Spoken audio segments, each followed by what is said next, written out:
Okay.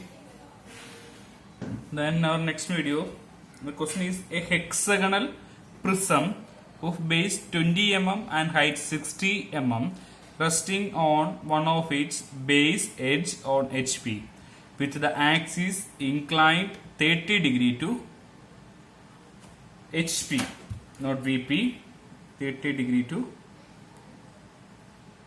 HP. Draw the projections. Okay. So here the solid is a hexagonal prism. So we need to draw the hexagon in top view. The base is 20 mm. So I will take 20 mm in the compass, and this is the easiest method to draw a hexagon. Draw a circle of 20 mm radius, that is ബേസിന്റെ length എത്രയാണോ തന്നിരിക്കുന്നത് അത് radius ആകുന്ന ഒരു circle വരച്ചു. And it is resting on one of its base edge on H P. അപ്പോൾ base edge H പിയിൽ rest ചെയ്യുന്നതാണെന്നുണ്ടെങ്കിൽ റൈറ്റ് സൈഡിൽ ബേസ് എഡ്ജ് പെർപെൻഡിക്കുലർ ആയിട്ട് വരണം. ശ്രദ്ധിച്ചോണം, ഇത് ഞാൻ സോളിഡ്സിൽ പറയുന്ന മൂന്നാമത്തെ പോയിന്റ് ആണ്. ബേസ് എഡ്ജിൽ റെസ്റ്റ് ചെയ്യുന്ന പ്രോബ്ലം ആണെന്നുണ്ടെങ്കിൽ എക്സ് വൈ ലൈന് പെർപെൻഡിക്കുലർ ആയിട്ട് റൈറ്റ് സൈഡിൽ ആ ബേസ് എഡ്ജ് നിൽക്കണം. ഓക്കെ, ഇതിനു മുമ്പ് ചെയ്ത സ്ക്വയർ പ്രിസത്തിന്റെ കേസിൽ നോക്കിയാൽ അറിയായിരുന്നു, ആ സ്ക്വയർ പ്രിസത്തിന്റെ കേസിലും എക്സ് വൈ ലൈന് പെർപെൻഡിക്കുലർ ആയിട്ടാണ് റൈറ്റ് സൈഡിൽ എഡ്ജ് നിന്നത്. Because the solid is resting on one of its base edge on H P. Here also the solid is resting on base edge on H P. So right സൈഡിൽ base edge വരണമെന്നുണ്ടെങ്കിൽ നമ്മളിവിടെ ആദ്യം ചെയ്യേണ്ടത് ഒരു perpendicular ആയിട്ട് അല്ലെങ്കിൽ ഒരു vertical ആയിട്ടുള്ള ഒരു ഡയമീറ്റർ ഞാൻ വരക്കുന്നു.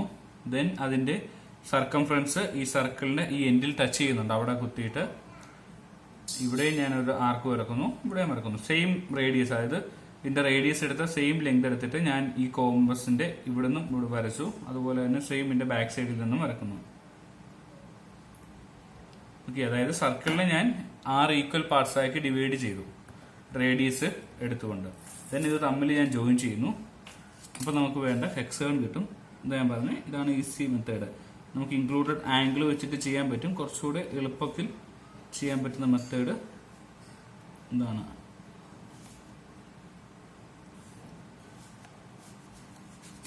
ഇതൊരു കണ്ടിന്യൂസ് ആയിട്ടുള്ള പ്രോസസ്സാണ്. ബിക്കോസ് ഇതിന് മുമ്പുള്ള പ്രോബ്ലം മനസ്സിലായെങ്കിൽ മാത്രമേ ഉള്ളൂ ഇത് കിട്ടുള്ളൂ. ഓക്കെ, ദെൻ നമുക്ക് ഇതിന്റെ ഫ്രണ്ട് വ്യൂ വരക്കാം. അതിനു മുമ്പ് വേണം അനോട്ടേഷൻ ഞാൻ ഇവിടുന്ന് കൊടുത്തു പോവാണ്. കാരണം നമുക്ക് ഇമാജിൻ ചെയ്യണം ഇതെന്താണ് ആക്ച്വലി. ഇതൊരു ഹെക്സഗണൽ പ്രിസമാണ്. അതായത് ഇത് ഒരു ഹെക്സഗണൽ പ്രിസമാണിത്. ഇങ്ങനെ ഹൈറ്റുള്ള ഹെക്സഗണൽ ഷേപ്പുള്ള ഒരു ഹെക്സഗണൽ പ്രിസം. ഓക്കെ, അപ്പൊ അതിന്റെ ബേസ് എഡ്ജിന് ഞാൻ ഇവിടെ പേര് കൊടുക്കുന്നു. A B clock vice T, E and F. These are the base coordinates. We need to draw the notation give to the top coordinates 1, 2, 3, 4. So A യുടെ നേരെ മുകളിലെ പോയിന്റ് 1, അതുകൊണ്ട് തന്നെ A കാണാൻ പറ്റില്ല, ഹൈഡ് ചെയ്യണം. സോ ബ്രാക്കറ്റ് കൊടുക്കുന്നു. 2, 3, 4, 5 and 6. Okay. Then we have to draw the projection lines. നമുക്കത് പ്രൊജക്ട് ചെയ്യുന്നതിനോടൊപ്പം തന്നെ വേണമെങ്കിൽ നമുക്ക് എന്ത് ചെയ്യാം, അതിന്റെ ഹൈറ്റ് കൂടെ മാർക്ക് ചെയ്യാം. 60 mm ഹൈറ്റ് ആണ്. അപ്പോൾ നമ്മൾ 60 mm ഹൈറ്റ് വരുന്ന അതിനൊപ്പം തന്നെ വരച്ചു പോകാൻ നമുക്ക് വേണമെങ്കിൽ.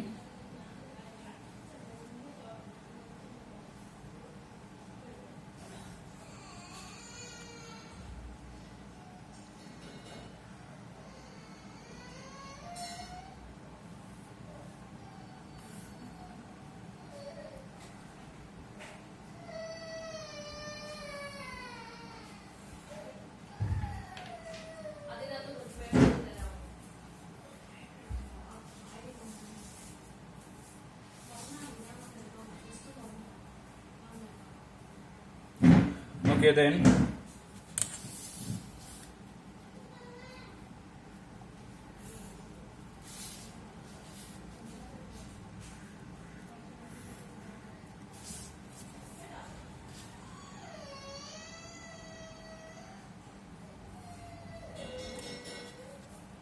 ഇത്രയും നമ്മൾ ചെയ്തു.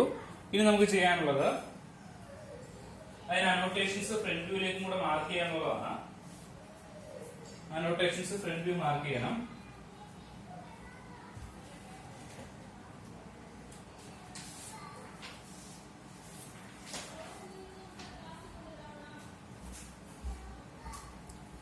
ഓക്കെ, എ ബി സി ഈ 3 കോർഡിനേറ്റ്സും നമുക്ക് ബേസിൽ കാണാൻ പറ്റും. ദെൻ ഡി നമുക്ക് കാണാൻ പറ്റില്ല, അതുകൊണ്ട് ബ്രാക്കറ്റ് കൊടുക്കണം. ഇതെല്ലാം ഫ്രണ്ട് വ്യൂ ആയതുകൊണ്ട് A dash B dash C dash D dash. Then E dash നമുക്ക് വിസിബിൾ അല്ല. an എക്സാമ്പിൾ ഞാൻ കാണിച്ചു തരാം. ഓക്കെ, സോളിഡ് ഇങ്ങനെ ഇരിക്കുന്നത് അല്ലെ. അപ്പൊ നമുക്ക് എ കാണാൻ പറ്റും, ബി കാണാൻ പറ്റും, സി കാണാൻ പറ്റും. ഈ സിയുടെ നേരെ ബാക്കിലുള്ള ഈ പോയിന്റ് കാണാൻ പറ്റില്ല, ടി ഇ എഫ്.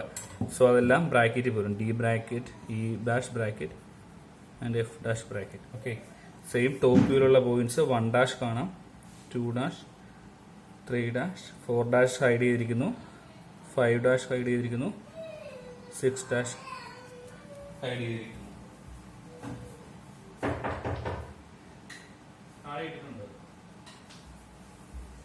ഓക്കെ, ഇനി നമുക്ക് ഈ സോളിഡിനെ റൊട്ടേറ്റ് ചെയ്യണം. Okay, because the solid is resting on one of its base edge on HP and the axis is inclined 30 degree to HP എന്ന് പറയുന്നുണ്ട്. ഇപ്പൊ ആക്സിസ് HP-ക്ക് പെർപെൻഡിക്കുലർ ആയിട്ടായിരിക്കുന്നത്. ഇനി എന്ത് ചെയ്യണം? ആക്സിസ് ഇൻക്ലിനേഷൻ വരുത്തണം. സോ നമുക്കൊരു പോയിന്റ് അസ്യൂം ചെയ്യാം. ഇവിടുന്ന് ഇത്ര ഡിസ്റ്റൻസ് മാറിയിട്ടൊരു പോയിന്റ് അസ്യൂം ചെയ്യുന്നു. ഓക്കെ, ദെൻ ആ പോയിന്റിൽ നിന്ന് എത്ര ഡിഗ്രിയാണ് ഇൻക്ലിനേഷൻ പറഞ്ഞിരിക്കുന്നത് നോക്കുക. 30 ഡിഗ്രി ഇൻക്ലിനേഷൻ. അപ്പോൾ 30 ഡിഗ്രി ഇൻക്ലിനേഷൻ ഉള്ള പോയിന്റ് മാർക്ക് ചെയ്യുന്നു. ഞാൻ ലൈൻ വരക്കുന്നു. ഓക്കെ, അതിലേക്ക് ഈ സോളിഡിനെ എടുത്ത് ചരിച്ചു വെക്കുകയാണ് ചെയ്യേണ്ടത്. സോ നമുക്കതിന് കോമ്പസ് യൂസ് ചെയ്യാം.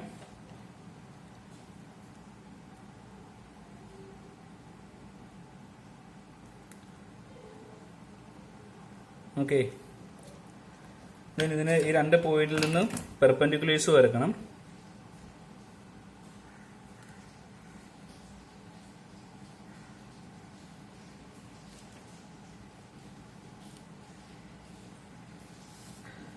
അതെന്തിനാണ് പെർപെൻഡിക്കുലർ ലൈനുകൾ എന്ന് മനസ്സിലായോ? കാരണം ഇവിടെ A21 എന്ന് പറഞ്ഞ ലൈന് പെർപെൻഡിക്കുലർ ആയിട്ടാണ് ഇവിടുത്തെ ഈ പോയിന്റ് ഇരിക്കുന്നത്. ഓക്കെ, അതുകൊണ്ട് തന്നെ ഈ ലൈൻ ഇൻക്ലിനേഷൻ വരുമ്പം ഇതും അതിനൊപ്പം തന്നെ ചരിയുന്ന ലൈനുകളാണ്. സോ ദെൻ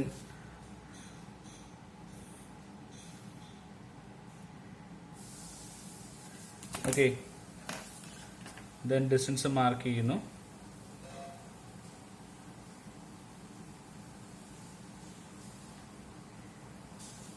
എന്റെ മിഡ് പോയിന്റിലേക്കുള്ള ഡിസ്റ്റൻസ് ആണ് ഞാൻ എടുത്തിരിക്കുന്നത്.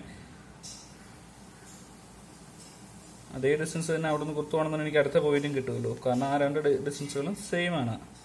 നമുക്ക് 2 തവണ കോമ്പസ് അവിടെ നിന്ന് എടുക്കേണ്ട ആവശ്യം വരുന്നില്ല. Okay, then we can complete the figure. അത് തിക്ക് ലൈൻ ആയിട്ട് വരക്കണം. ഇതും തിക്കാണ്, കാരണം അതെല്ലാം നമുക്ക് ഫ്രണ്ട് വ്യൂവിൽ വിസിബിൾ ആയിട്ടുള്ള ലൈനുകളാണ്.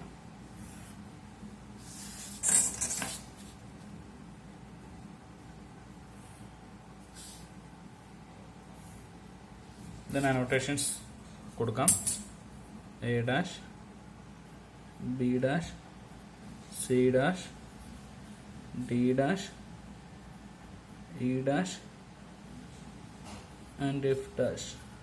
ഇവിടെ കൊടുത്ത അതേ സെയിം പോയിന്റ്സ് നമ്മളിവിടെ കൊടുക്കുന്നു. ഇവിടെ 1 dash 2 dash 3 dash 4 dash in bracket 5 dash in bracket and 6 dash in bracket. Okay, clear.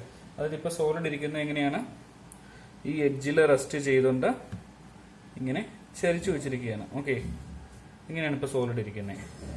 അപ്പോൾ നമുക്കറിയാം ഈ സോളിഡ് ഈ ഇൻക്ലിനേഷൻ വരുമ്പോൾ നമുക്ക് നേരത്തെ ടോപ്പ് വ്യൂവിൽ ഇതെടുത്ത മുകളിലുള്ള ഒരു ഹെക്സഗൺ ഇത് മാത്രമേ കാണാൻ പറ്റുന്നുണ്ടായിരുന്നു എന്നുണ്ടെങ്കിൽ ഇവിടെ നമുക്ക് ചരിച്ച് ചെയ്യുമ്പോൾ ഇതും കാണാൻ പറ്റും, ആ റെസ്റ്റ് ചെയ്യുന്ന എഡ്ജും കാണാൻ പറ്റും. ഇവിടെ മുകളിലുള്ള ഈ 2 റെക്ടാങ്കുലർ ഫേസിന്റെ കുറച്ച് ഭാഗങ്ങൾ കൂടെ കാണാൻ സാധിക്കും, ഇല്ലേ? നമുക്ക് അതിന് നേരെ ടോപ്പ് വ്യൂ നോക്കിക്കഴിഞ്ഞാൽ മനസ്സിലാവും. ഇവിടെ ഏതെന്ന് പറഞ്ഞാൽ ഈ ഹെക്സഗൺ മാത്രമേ അതിന്റെ ടോപ്പ് വ്യൂവിൽ കാണാൻ പറ്റുന്നുണ്ടായിരുന്നുള്ളൂ. അത് ചരിച്ച് കഴിയുമ്പോൾ നമുക്ക് എന്തൊക്കെ കാണാൻ പറ്റും? ഈ 2 എഡ്ജുകൾ അല്ല, ഈ 3 റെക്ടാങ്കിൾസ് കൂടെ അഡീഷണൽ ആയിട്ട് നമുക്ക് കാണാൻ സാധിക്കും. സോ നമുക്കതൊന്ന് ചെക്ക് ചെയ്ത് നോക്കാം. അപ്പോൾ ഗ്രാഫിക്സിൽ വേണ്ടത് നമുക്ക് ഇമാജിൻ ചെയ്യാൻ പറ്റണം ഇത് എന്ത് സോളിഡ് ആണ്, ആ സോളിന് ഒരു ഇൻക്ലിനേഷൻ കൊടുത്തു കഴിഞ്ഞാൽ എന്താണ് ഏകദേശം വരാൻ പോകുന്നത് എന്ന്. ഓക്കെ, കാരണം നമുക്ക് ആ തിയററ്റിക്കൽ നോളജിൻ്റെയോടൊപ്പം തന്നെ ഇത് ഇമാജിൻ ചെയ്യാനായിട്ടുള്ള ഒരു കഴിവ് കൂടെ നമുക്ക് വേണം. അങ്ങനെ അതിനുവേണ്ടിയാണ് എഞ്ചിനീയറിംഗ് ഗ്രാഫിക്സ് എന്ന് പറഞ്ഞ ഒരു സബ്ജക്റ്റ് തന്നെ ഡിസൈൻ ചെയ്തിരിക്കുന്നത്. It's A language of engineers. നമുക്ക് കാര്യങ്ങൾ കുറച്ചുകൂടെ വ്യക്തതയോടുകൂടി ഒരാൾക്ക് പറഞ്ഞ് മനസ്സിലാക്കാൻ പറ്റിയ ഏറ്റവും നല്ല വഴിയാണ് അത് വരച്ചവരെ കൊടുക്കുക എന്നുള്ളത്. ഓക്കെ,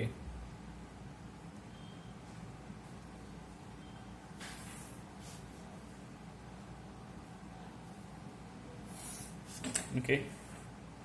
ദെൻ നമുക്ക് നേരത്തെ ചെയ്ത പോലെ തന്നെ പോയിന്റ്സിന് പേര് കൊടുക്കാം. ഓക്കെ, ഹിയർ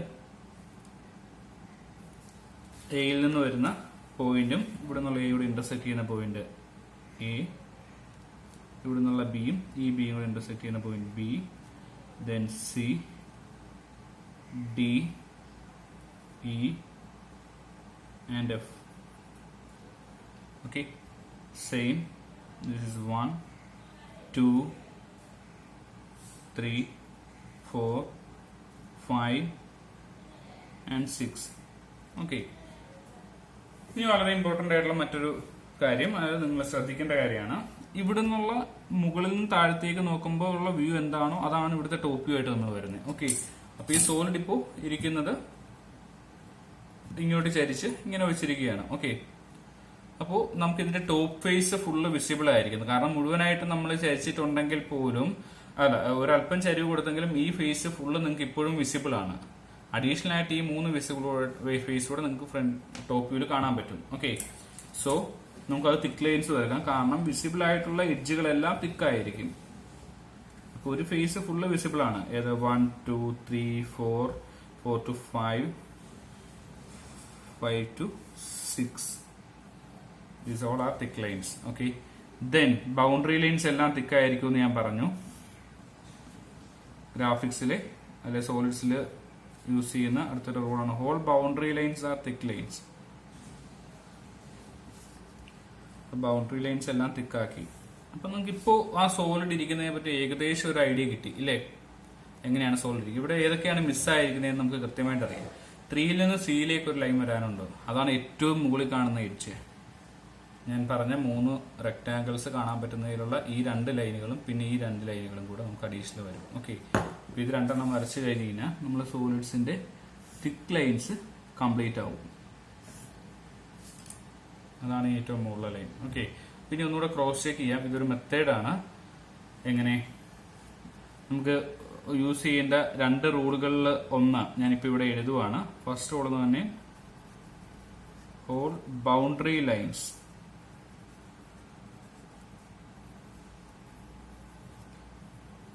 ആർ തിക്ക്. ഇതൊരു കോളത്തിൽ എഴുതി വെച്ചേക്കണം. ദെൻ സെക്കൻഡ് പോയിന്റ് 2 തിക്ക് ലൈൻസ്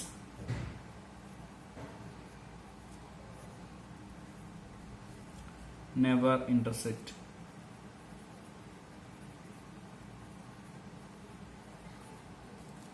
ഈ 2 റൂളും നമുക്ക് ആവശ്യം വരും. ഓക്കെ, ഇപ്പൊ ഈ സോളിഡ് കംപ്ലീറ്റ് ആയി എന്ന് വിചാരിക്കുന്നു. ഇനി എന്റേതായ ഒരു മെത്തേഡ് അല്ലെങ്കിൽ ഇത് ക്രോസ് ചെക്ക് ചെയ്യാനായിട്ടുള്ള ഒരു വഴി ഞാൻ പറഞ്ഞുതരാം. നമുക്ക് ഈ പോയിന്റ്സ് എല്ലാം ഒന്ന് ചെക്ക് ചെയ്ത് നോക്കാം. 1 to 2, 2 to 3, 3 to 4, 4 to 5, 5 to 6, 6 to 1. ആ പോയിന്റ്സ് എല്ലാം കമ്പൈൻഡ് ആണ്. ഇവിടെ നമുക്ക് അതുപോലെ നോക്കാം. 1 A to B ഇല്ല, ലൈൻ ജോയിൻ ചെയ്തിട്ടില്ല.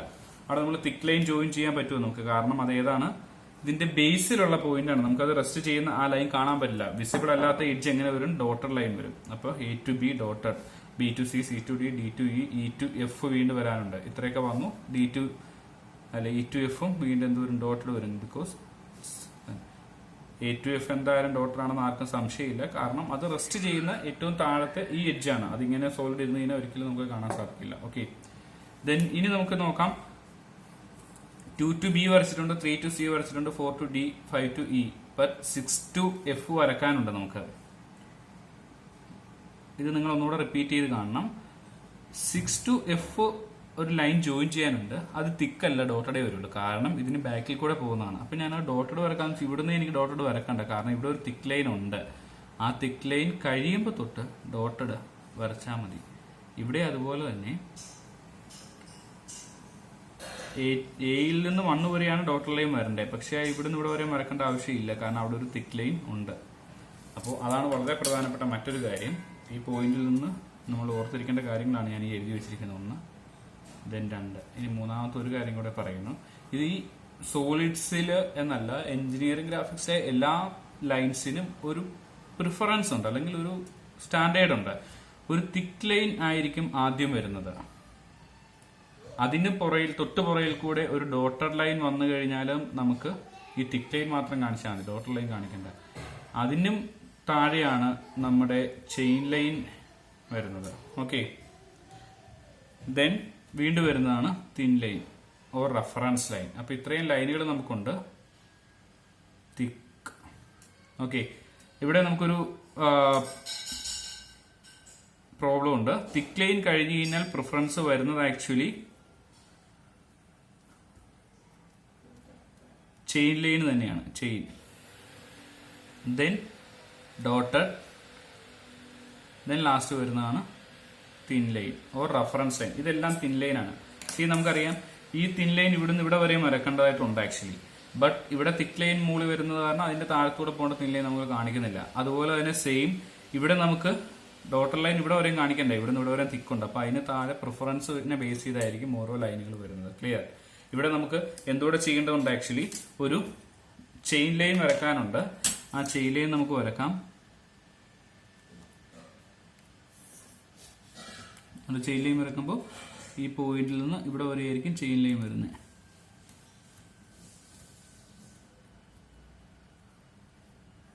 ഓക്കെ, ചെയിൻ ലൈൻ വേണമെങ്കിൽ നമുക്ക് അനോട്ടേഷൻസ് കൊടുക്കാം. ദെൻ അപ്പോൾ ഇത്രയാണ് സോളിഡ്സിന് ഇൻക്ലൈൻ ടു വൺ പ്ലെയിന്റെ പ്രോബ്ലം വരുന്നത്. അപ്പോൾ ഇതായിരിക്കും ഫൈനൽ ഫിഗർ വരുന്നത്. ഇതിൻ്റെ അകത്ത് തിക്ക് ലൈനും തിൻ ലൈനും വരുന്നത് എങ്ങനെയാണെന്ന് നമ്മൾ ഈ പ്രോബ്ലത്തിൽ നിന്ന് മനസ്സിലാക്കണം. ഇനി ഇതിനൊരു ഇൻക്ലിനേഷൻ കൂടെ ഉണ്ട്.